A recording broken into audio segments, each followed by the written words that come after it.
بسم اللہ الرحمن الرحیم۔ تیسرے پارے کا خلاصہ۔ انبیاء کرام کے درجات کا فرق بتایا گیا ہے کہ اللہ تعالیٰ نے بعض نبیوں کو بعض دوسرے نبیوں پر فضیلت بخشی، کچھ کو براہ راست کلام کا شرف ملا اور کچھ کو ویسے بلند درجات عطا کیے گئے۔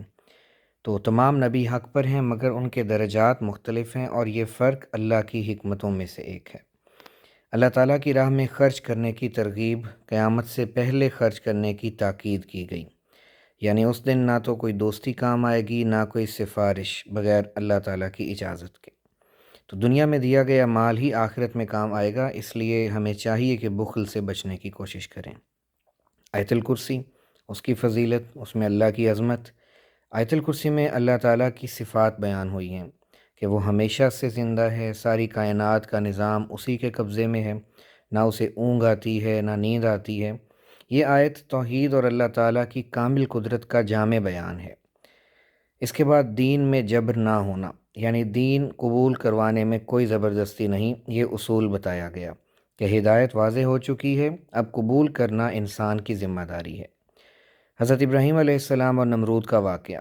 ابراہیم علیہ السلام نے ایک بادشاہ نمرود کے سامنے اللہ کی قدرت کو بیان کیا، سورج کے طلوع و غروب کی دلیل دے کر اسے لاجواب کر دیا، یعنی حق کے مقابلے میں باطل کی دلیل کمزور ہی ہوتی ہے۔ مردوں کو زندہ کرنے کی مثالیں۔ عزیر علیہ السلام کا واقعہ، جنہیں 100 سال بعد زندہ کیا گیا، اور ابراہیم علیہ السلام کو پرندوں کے ذریعے زندہ ہونے کا مشاہدہ کروایا گیا۔ یہ واقعات قیامت اور دوبارہ زندگی پر یقین کو مضبوط کرتے ہیں۔ صدقہ و خیرات کے اصول۔ اللہ کی راہ میں خرچ کرنے والوں کو کئی گنا اجر ملتا ہے۔ احسان جتلانا اور دل دکھانا صدقے کو ضائع کر دیتا ہے، یعنی نیکی صرف دینا نہیں بلکہ اخلاص کے ساتھ دینا۔ سود یعنی ربا کی سخت ممانعت۔ سود لینے والوں کے لیے سخت وعید بیان ہوئی ہے، اور تجارت کو حلال اور سود کو حرام قرار دیا گیا۔ سود جو ہے وہ معاشرے میں ظلم اور ناانصافی پیدا کرتا ہے، اس لیے اسے سختی سے روکا گیا۔ قرض اور لین دین کے احکام۔ ادھار کے معاملات کو لکھنے کا حکم دیا گیا، گواہ مقرر کرنے کی تاکید کی گئی، کیونکہ اسلام مالی معاملات میں شفافیت اور انصاف سکھاتا ہے۔ پھر ایمان کا جامع اعلان۔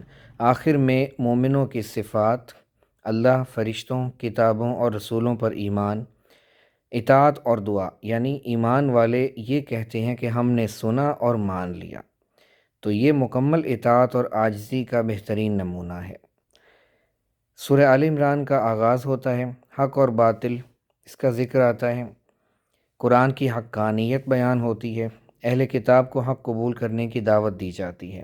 یہ بتایا جاتا ہے کہ اصل ہدایت وہی ہے جو اللہ کی طرف سے نازل ہوئی۔ عیسیٰ علیہ السلام کے مقام و مرتبے کا ذکر آتا ہے، ان کی پیدائش اور ان کے معجزات کا ذکر، اور انہیں اللہ کا بندہ اور اس کا رسول قرار دیا گیا ہے، نہ کہ خدا۔ غلو یعنی حد سے بڑھنا، اس سے بچنے کی تعلیم دی گئی۔